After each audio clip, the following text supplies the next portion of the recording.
guys, continuing on through the Super Mario Odyssey Let's Play 100% playthrough. Here we have Lake Kingdom, and coming up soon will be, if I could look at the timeline properly, the next kingdom, whatever that is. So here we have more purple coins. This is relatively simple. I also didn't really bother like showcasing the cutscene where you get the moonwalk or the attack. I don't think it's really necessary. It's gonna be the same like cutscene anyways. Oh, this is a different day, so this time it's on the 19th of November rather than the 18th. So this is literally one day after I recorded. Here we have a poisonous lava supreme that I think is not that bad. Hopefully I don't fail on this one. So far, I think... Okay, yeah. I'd like to point out that this video is about 40 minutes and 30 seconds long. 40 minutes and 21 seconds specifically. So... gonna have to prepare a lot of water for this one. Okay, so, yeah, I failed in that regard, though. The timing for, getting up those, rivers of lava can be pretty tricky, especially since, like, platform to platform, it's in different elevation, different, positionings. All I gotta say is, like, if you find an opportunity to, jump, then just go for it. This is probably a bad opportunity for me right there. It's a good thing I, could easily jump over that. And, bam, there we go. One moon. I think there's one more moon somewhere around here, though. Obviously from the keyhole there. I'm assuming these platforms have something to do with anything. Oop. Alright, there we go. And we got the keyhole. Hurrah! Can't get back safe. Oh! Oh, this is bad. Oh! Can I make it? Oh, now that's a close one. Yeah, when you're like in the moment, you just have to like just go for it sometimes, and hopefully nothing bad will happen. I have Goombas here. I'm guessing this is for the... Oh, I probably only needed like one Goomba for that one, but you know, just in case I could have like multiples.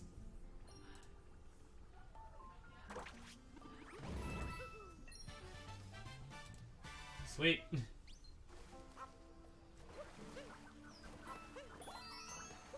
Well, I might as well do this. Oh, missed that. That's unfortunate. Come on, you can make it. Come on, Mario. I believe in you! Yeah, you can tell that there are moments in which has some huge derp. There's a very easy method by just going on top of the pole rather than just trying to jump onto it. Ooh, wow, that's a nice landing right there. Oh yeah, the ground pound trick. Like, you could easily get a moon and cancel into your animation just by ground pounding. That appears in almost like basically every single Mario 3D platformer. Managed to get up there. There's nothing special here. I think it's just a few coins, yeah. It's always a nice touch that when you reach to certain areas, while not necessarily being part of the main focus of the level, you still get some sort of hint of a reward anyways, so I think that's always a cute touch. What's this level about again? Oh yeah, it's about sidling, not necessarily sidling, but like grabbing ledges onto your way to the progress into the map and all that. While these things are moving at the same time, there's some purple coins there. I got 7 left. This place is a relatively easy place to get all the purple coins as well, so I don't really have much of an issue with this area either. This is basically the same thing for Cascade Kingdom as well.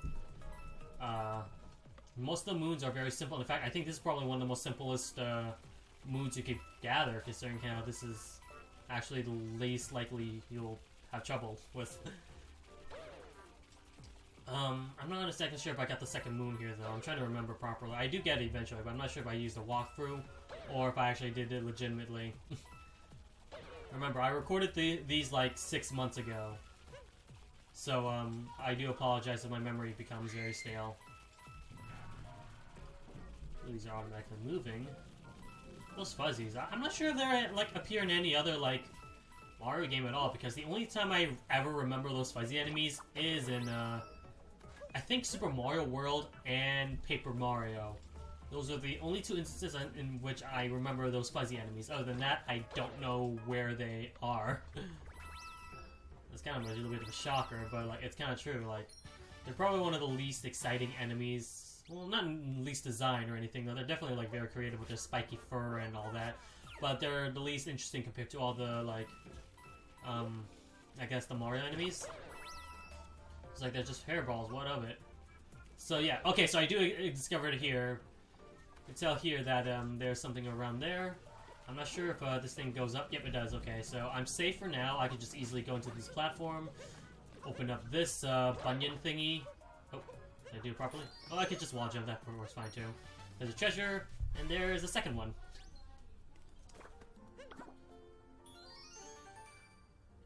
This one sounds relatively a simple challenge.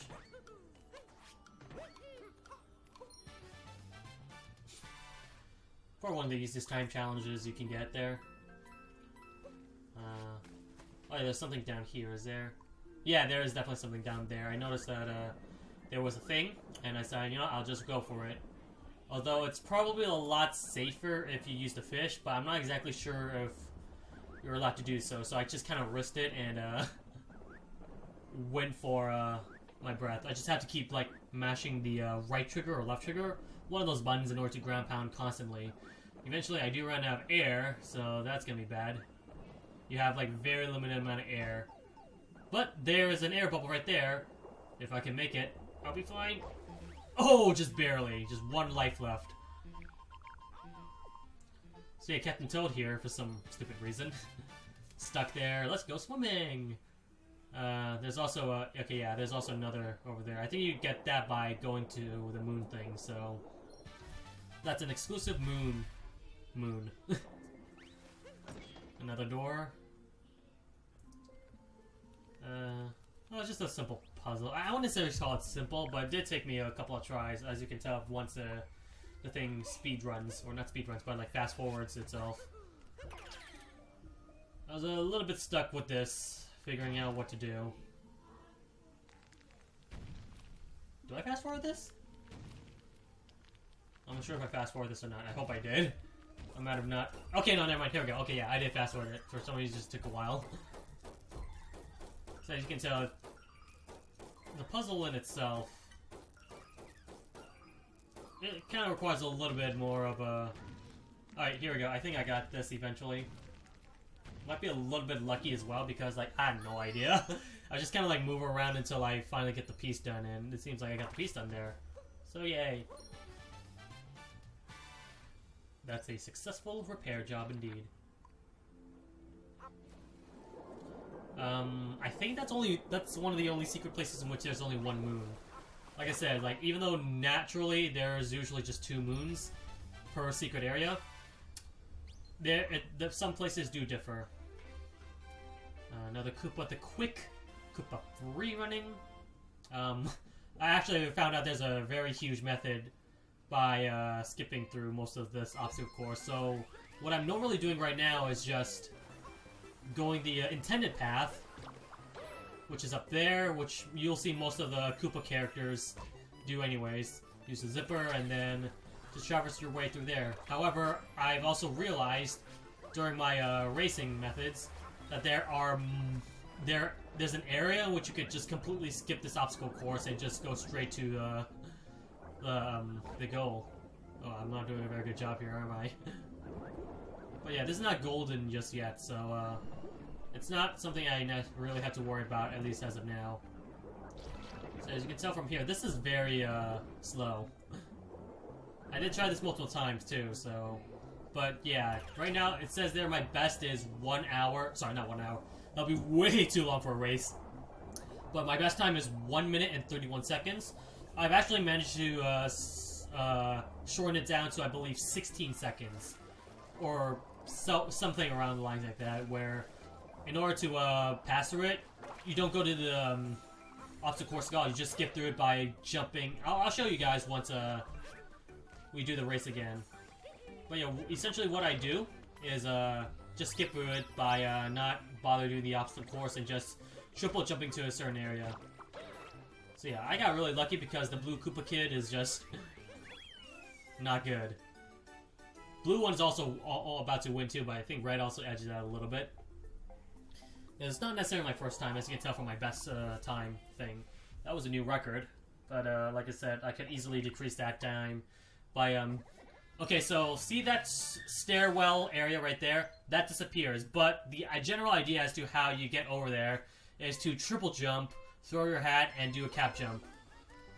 I'm not sure if I do this or not. Okay, yeah, I actually do this, so there is a way faster method that I managed to actually do.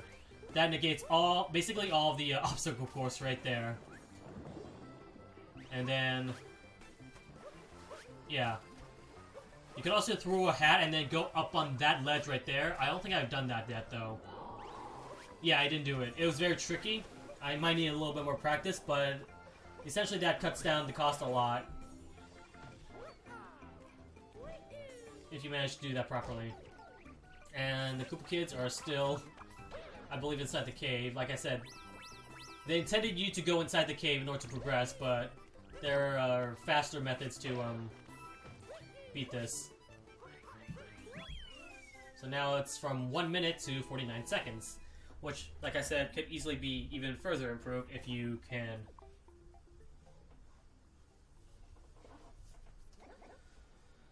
So yeah.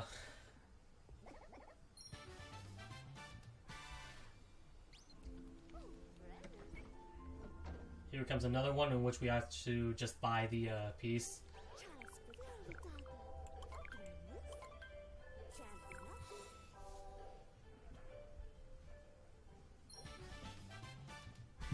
Shopping in Lake Lamode. So that's what it's called. There's something sparkling around here. Just ground pound it, and then bam, you got a moon.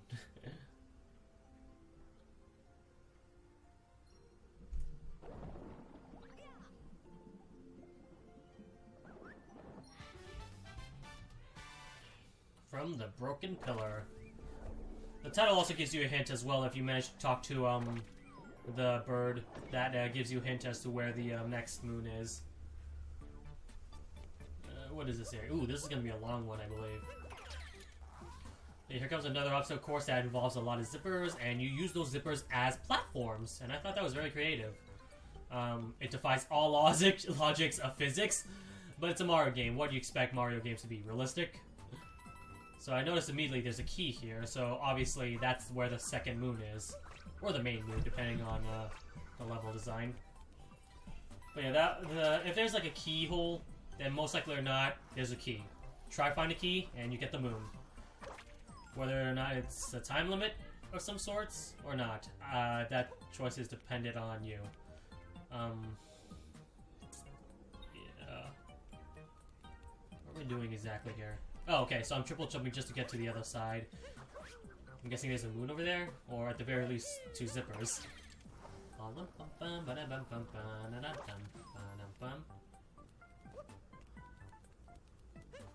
Activate that zipper, activate the other zipper, and that kills me! Oh, no, it doesn't! Oh! Hello. Super secret zipper. I thought that killed me, actually, but no, that was actually the secret. Oh, that was a troll move. But at the same time, at least it rewards you rather than punishes you for doing something out of your curiosity. So, like I said even further, exploration is the key. That's why I love this game so much. Again, like, almost every single Super Mario game would naturally have some sort of, like, explorative element. Sunshine had it, Galaxy had it, 64 had it. And more coins. We're gonna need a lot of those coins later on, especially when you want to, like, unlock all the costumes as well. Which is very simple, you just purchase the costumes therefore, and yeah. There's the key. Yeah, the key was actually a main moon, not the secret moon.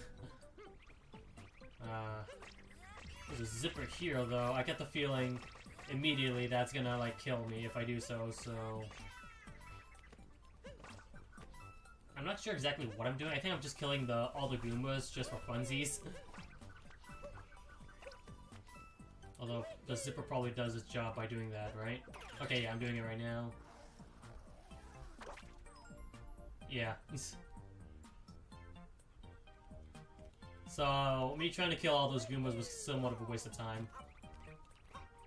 Oh, well, that's fine. I'll get some of those coins later on anyways. Unzip the chasm. Yeah, that was a long level, but very much worth it. What is this? Oh, the golden nut. So here we go once again. Nearly every single world will most likely have these. Grab that and try to find an area in which you can plant it. I didn't fast forward the section, did I? Or did I fade it out to something else? I'm not sure. But I think I might have faded it out. Yep, okay, I faded it out. So, yeah, that's just a way to get the nut out. And from there on, if you know the layout of the city, or the town, whatever it's called, then you should be able to easily spot it. What am I doing here? I decided to, for some reason, put the thing inside, the fishy inside there. And that rewarded me with the moon. That's something I really like too, is like, it follows elements of like Breath of the Wild, where if you think something's gonna happen, try and experiment with it, and lo and behold, something's there. Each moon is basically like Korok seed in a way, you know? Oh yeah, these three fish ladies, willing to give you a power moon for a specific costume. I have the pirate costume right there, and I needed a cowboy for the lady on the right, and I don't remember the lady on the left. I think it was like spacesuit, but I didn't have any of those at the moment, so I couldn't do so. So I'm in this telescope area. I think I was trying to look for a Jaxi, or a taxi, something. And there it is. Curiosity always strikes back. Something I really like about the fact that most of the moons, all the hints that they gave you are very solvable, without a doubt. They don't give you like anything that's out of the blue or anything. It's like, oh shit, I got a moon randomly for no apparent reason. No, you certainly actually have to work for your moons, and that's something I really like. Now, if you're stuck, you can always say you have the help of your amiibos or have the parakeet talk to you. But for the most part, I don't necessarily think that that's needed unless you're really, really stuck. And even then, like... Oh, shit, sorry, microphone. It's not that big of a deal anyway, so... Like, most of the moons you can easily get naturally. So I went back to the Cascade... Sorry, not Cascade. The Cap Kingdom for, once again, the taxi. And now that I know that knowledge, I decided to go back to all the worlds that I missed out on and see whether or not I missed out on any of those moons. So yeah, the taxi hint actually made sense now that I knew what was going on. So there's taxi flying through the Botanon. Okay, here we are now at a, I forgot what this kingdom's called. The Mechanical Kingdom? Force Kingdom? Or something, I don't remember. Oh man, there's a lot of music notes, but they give you plenty of time to work out with it, so it's not that big of a deal. So do I fall down, or do I save myself? I saved myself! And there's another moon. Taking notes on top of the wall. Another moon up there. I'm not sure if I got the moon pieces yet. Nice fail.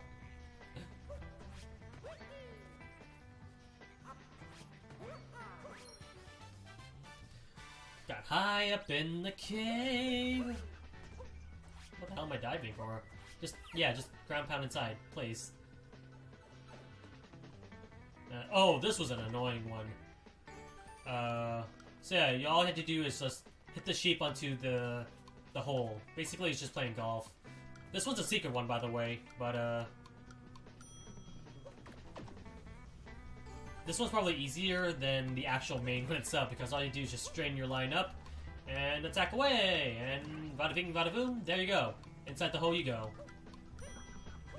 And you still have some trouble because it's not inside the hole. You can just always lure it inside, and bam, there you go. Oh shit! Goddamn! I gotta stop hitting the microphone. Shoot. That sucks. Whenever like the pop filter is like not aligned properly. I do apologize for the rustling that you're about to hear soon. But yeah, the main one, that's where it gets difficult because you had to line up them properly and make sure they don't fall off. So this one, there's a ledge there, so you had to attack it. There's some railings, so that helps you, but it's not enough distance to help you at all. Still pushing it. Oh, and there's an elevation issue as well, so like you have to make sure that when you hit the sheep that you're in the right elevation to hit him, otherwise he'll just fall off again. It's super annoying. I don't like this mission at all. Hopefully this is good. Yep, that's in the hole. Alright, let me fix the pop filter. If I can, I do apologize, but God, whenever I'm in this angle where I'm facing a different TV, it's gonna be an issue. I think that's fine for now, I hope. Hold on, I'm gonna look at the Odyssey real quickly. It doesn't seem like... Yeah, it doesn't seem like there's any problem whatsoever. I think I should be fine. Rocket ship. Rocket blast! Ahoy! Alright, so what's this area again? It's very foggy, that's what I doubt. Oh, moon pieces. Okay, so just find all the moon pieces and bada bing, bada boom, you got it. Something up there that I was curious as to how to get there. Of course, apparently I didn't try it out any further though, which is unfortunate.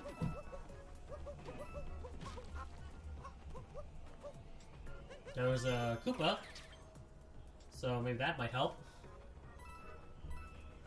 But everything is like very foggy, so it's pretty difficult. You just kind of have to like explore a little bit, see anything that's yellow. That would definitely help you out a lot. Yeah, follow anything that's yellow, like the coins path. They could definitely help you out. Ooh, there's some underneath the freaking like level as well, so that makes things even more worse. So yeah, main moon, that. But of course, remember the secret rule about every single secret level, warp pipe or otherwise. There most likely is a second one. Now, am I gonna get the second one here? Looks like it. It seems like the same area. But all I do is just go underneath and... Oh, hey, look! A nut! Let's break it. And there we go. Nut hidden in the fog. Do I get out of here? Oh, obviously I have to get out of here somehow, right? Yeah, just explore the entirety of the level and you should be fine. I never got the chance to go up there at all. But, oh well. What is this one? Oh, it's another scarecrow level. Those robots are always like passive aggressive. Is this just in their nature? Is it true? Can robots feel love? Does it feel fear? Oh, there's also another secret painting. Just go through this area, wherever the hell it is, and bam! Secret painting ahoy. Just skip the cutscene right there, and yeah. Here we go. Checkpoint reached. I got the moon.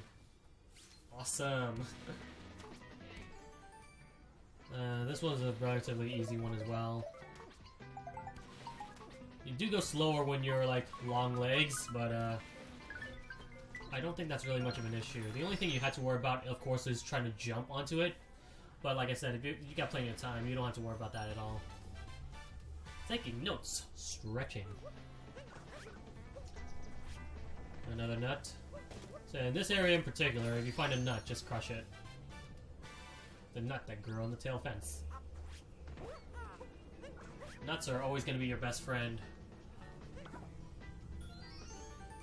And there's another one. Immediately after I got the nut, there was a scarecrow, in which I was like, okay, let's do the challenge. Did the challenge. Bam, bam. Oh, there's a nut behind there too. Maybe I'm going to go get that one. Although I might have gotten that one in the previous playthrough. I don't know exactly, but like, might as well just go after it, because why not? This enemy I think also gives you a moon, but I'm not exactly sure how I accomplished it. Oh, okay, did that. I'll also eventually, yeah, spread out more Goombas. That was not a good idea to attack any of the Goombas. You definitely need to stack them up so that you have enough high altitude to get up, because that could happen if you don't have enough Goombas. Thankfully, that enemy's dumb enough to give me more Goombas. So I found out that 5 is certainly enough, Oh, yeah, and sometimes the enemy can also do that. What a dickweed. But yeah, 5 is usually enough to get up there, but if you definitely want to be absolutely sure, you could do 6 if you can. Avoid the spiky balls, and avoid himself as well. Avoid the spiky things that's around his area. Ooh, I'm getting my ass pumped right here. That's fine. Time again. Oh, it only takes 2 hits. Okay, so that's different compared to your usual mini boxes that usually takes 3 hits, but that one takes 2. Whatever. We got the moon, which very much camouflages within the background. That's not a good sign at all. So we have another Koopa Quick. Once again, this is the route that I took, although I'm pretty sure there are better routes out there. This is just the beginner's first try. Oh no, red guy. What's he's gonna win? Pirate Mario or Red Koopa Kid?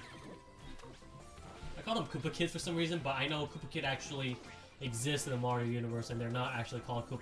And those Koopas are not called Koopa Kids, they're just Koopas. I'm not sure exactly why I call them Koopa Kids though, but whatever, it's like a cool nickname. Even though Koopa Kids actually do exist in the Mario universe and they're not the same design. They look very similar to Bowser's kids, I want to say. Oh, wow, I almost like kind of missed the finish line right there, you know? That would have been bad. So yeah, 51 seconds, but we could easily improve that time.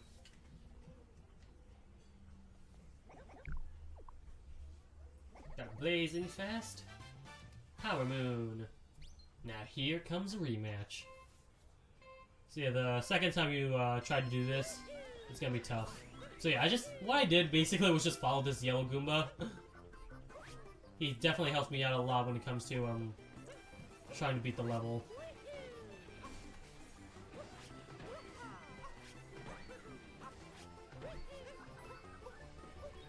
Yeah, there's that. Do I do a... Oh, okay.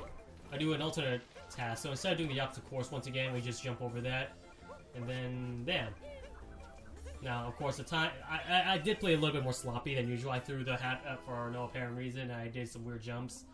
But, yeah, that's definitely one method of doing it as fast as possible by just skipping the obstacle course. If you find a way to skip the obstacle course in each the Quick episode, then, yeah, that's basically, like, the fastest way you could do things. And I'm glad that the game doesn't punish you for taking an outside course. Like, I like that.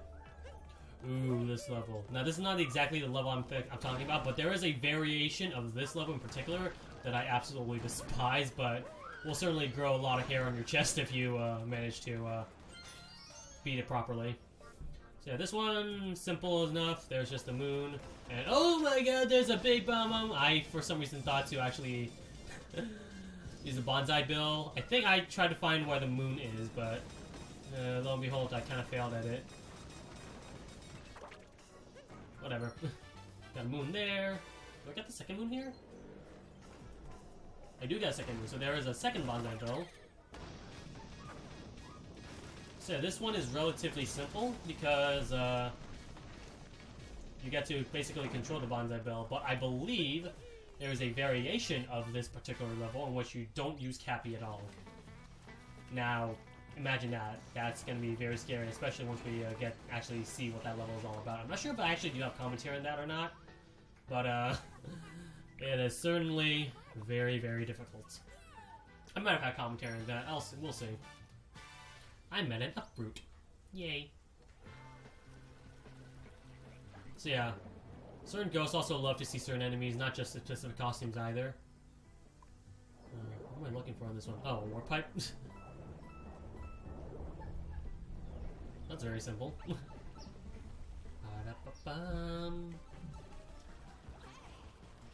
I remember this place. I believe there's still... I don't know why I gave Cappy such like a thuggish voice. Just to show I've actually been recently playing a lot of San Andreas recently. And, well, I might want to save some of my commentary for whenever I actually do a San Andreas Let's Play, but I will surprisingly say that is way better than I honestly expected. I thought it was gonna be like one of those like dated games, which like the graphics might be a little bit too ugly and the controls are a little bit too cathartic for my modern hands. But no, the game is actually legitimately like still holds up, and I think it's honestly even better than 5, which people consider to be the best Grand Theft Auto game. But yeah, we'll get to that if we ever get to that. But that's basically a hint as to what's to come if I ever do plan on doing Grand Theft Auto San Andreas Let's Play. I've always wondered if there's ever a chance in which I will do another 100% playthrough of another game. I did say on Twitter, if you guys ever follow me, that I do plan on doing a 100% playthrough of Persona 5 sometime after Mario Odyssey is finished. That's what I want to say. If I do like multiple Let's Play 100%, I think that's going to get a little bit stale, so that's why I want to do like... If I'm going to have like 3 different games in different time slots, one of them has to be 100%. And if there's 2 100%, then that might be too much for the viewers. Well, something I want to absolutely make note is that if there's a game, or there's 2 games that will take very, very long to do so, then that's very bad scheduling. I do apologize for that, because like right now I have Dokapon Kingdom and a 100% playthrough of Super Mario Odyssey going on at the same time. I learned my mistake there, because like that kind of leaves like less breathing room for other games I want to try out. Those are horrible pop-ins, like holy crap. Switch hardware is so bad. Doesn't even compare to the Xbox 360, you know, so shit. And I'm just sounding like a huge fanboy, but honestly, like, I do love my Xbox 360. People will tend to bash on Microsoft on a lot of things, but I honestly do like the 360 more than the PS3. While the PS3 does have a lot more console-exclusive games, the hardware on the 360 just makes it more worthwhile in terms of like, third-party games. Whenever I play third-party games, I most likely want to try to play it on 360. Solely because the hardware on it runs better, at least from my personal experience. There are some exceptions, like Metal Gear Rising: Revengeance and Devil May Cry 4, the 4th game. It's the 4th game, right? Yeah. I think it might be both the 4th game and the HD collection, but like, like I said, there are some exceptions in which the PS3 ports are better than the 360 port. But generally speaking, like from my experience, the Xbox 360 port tends to be a lot better. Hence term Dark Souls, Skyrim, trying to see if there's like any other examples I can think of, but those are the main 2 games that I could think of on top of my head at the current moment. Third-party games tend to do really good on 360, which is why I still keep it around. Of course, I also have my PS4, which nowadays that tends to be better in terms of third-party compared to the Xbox One. I don't like going into console wars though, but I do believe that there's a factual superiority when it comes to certain consoles. Of course, graphic compatibility is not necessarily one go-to way to determine what's the best, because if we learn anything from the 6th generation, the PlayStation 2 hardware is the worst compared to the GameCube and the original Xbox, but it did sold like hotcakes, so like I said, hardware doesn't really matter. The same thing goes for like the 7th generation. Even though I compared the PS3 and the Xbox 360, the Wii is far more horrible in terms of graphical capability, but it is the one that sold the most. So it doesn't really matter whether or not graphics matter at all. This also goes even further with the handhelds, where the 3DS is selling more than the PlayStation Vita, and the Nintendo DS sold more than the PlayStation Portable. I think really the only exception in which the hardware capability sold more than its competitors is the SNES era versus the Genesis. The SNES was more powerful than Sega Genesis, and it did outsell more. Although technically the Neo Geo is probably the best one out in the market, but no one bought them, and no one liked to consider them as part of the console war, I want to say. So, I don't know. I still consider like the Super Nintendo to be superior. Did I go through this warp pipe already? No, okay, yeah, I didn't yet. Okay, so this is new. There's also another variation of... excuse me. There's also another variation of this level as well. I've been talking about a lot about the consoles and specs, when in actuality I'm supposed to be talking about this game. But yeah, if you repeat yourself a little bit further, then I feel like sometimes going a little bit off topic could help. At least in terms of like a good distraction, which is why I kind of delve into the console mindset. But yeah, in terms of, I guess I want to say third parties in the 6th generation as well. The Xbox is definitely the best console in terms of graphic capability, second to the GameCube. At the moment, however, I only own the GameCube and the PlayStation 2. And whenever possible, I would usually get the GameCube version. I have Crash Bandicoot Wrath of Cortex on GameCube. I have Battle for Bikini Bottom on GameCube. What other GameCube titles do I have? I also have True Crime, which is a prequel to Sleeping Dogs series, or Sleeping Dogs for PlayStation 3 and Xbox 360. I have that on the GameCube. Most of my third-party games I have are on GameCube, at least until I get the original Xbox. Now, of course, it's a lot cheaper, and I do have original Xbox games like Spider-Man 2, Tony Hawk's Pro Skater 2, and Soul Calibur 2, in terms of third parties at least, and I think those are outputting the best graphical capabilities out of the three main consoles, PS2, GameCube, and Xbox. However, those games are also backwards compatible with the Xbox 360, albeit with some minor hiccups from time to time. But regardless, it's still the best version to get if you plan on recording the best quality footage ever. This is for any hint for like any Let's Plays, by the way, that mainly delves into a lot of third-party games. Is that for the I'm not sure if there's like any third-party differences between the 5th generation, because PlayStation and Nintendo GameCube, there were a shit ton of exclusives for each system. Not relatively a whole lot of third parties. Maybe like with Doom 64 versus Doom for the PlayStation, and Mega Man 64 versus Mega Man Legends on PlayStation. Those are like the only exceptions. In which case, if you're... Technically speaking, the N64 is the superior console in terms of graphical capabilities. However, that's not entirely 100% true, since the PlayStation 1 does have CD-ROM technology compared to the N64.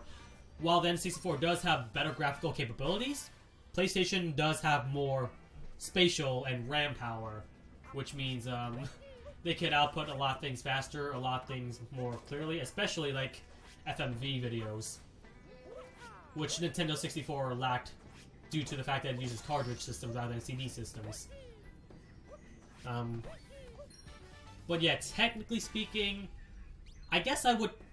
Well, then again, also the controller as well. I don't really like the N64 controller in my personal opinion. I think it serves its purpose for N64 games, but the PlayStation 1 controller, which essentially is the same thing as the PlayStation 3 and PlayStation 2 minus analog buttons and triggers, is the exact same thing. I tend to gear towards the original PlayStation games in terms of third party, even though technically the best quality footage you can get are Nintendo 64 games. Especially in terms of emulation, because I heard Nintendo 64 is best emulated compared to the PlayStation 1. Same thing goes for the GameCube and the Wii as well compared to PS2 and especially PlayStation 3, although I'm not sure if there's any like properly working PlayStation 3 emulators out there. I'm pretty sure there are, but I haven't come across it at all, nor cared. I have a PlayStation 3, why do I need an emulation for it? But yeah, for 5th generation, GameCube, but PlayStation is not too bad in terms of graphical capability as well. In fact, there's really not much of a difference between the two, but technically speaking, Nintendo 64, in terms of third party, is probably the best, depending on the game and whether or not it uses FMV technology. In terms of 6th generation, like I said, the original Xbox is the best quality you can get in terms of third party games, with the GameCube being a good second if you own that. I tend to avoid any PlayStation 2 games in terms of third party games, unless I absolutely have to, because they're not on the GameCube. And since I don't own the original Xbox yet, then, well, of course, that could be an issue. In terms of 7th generation, which is Xbox 360, PS3, and Nintendo Wii, obviously it has to be the Xbox 360, although technically the PlayStation 3 is the most powerful system in that generation. It's also a little bit difficult to, very difficult to port things there, which is why third-party developers tend to be very, very lazy when it comes to porting games onto the PS3. Hence why I went on a tirade rant by saying that 360 is probably the best way to go. 360 is the best way to go in terms of third-party games. The only reason you should ever record anything off of the PS3 is for its exclusive, like Uncharted. Uncharted looks fucking amazing in the PlayStation 3. Or, of course, the occasional actual good port for the PlayStation 3. Like I said, Metal Gear Rising: Revengeance is a good port, and the Devil May Cry series is also a very good port as well. I think we're about to end up on the last section of the game, but lastly, 8th generation. I guess PlayStation 4, and unless you have an Xbox One X or whatever. Anyways, I think that should be it for now. Thank you guys so much for watching. I'll see you in the next part. This is signing out. Thanks for watching.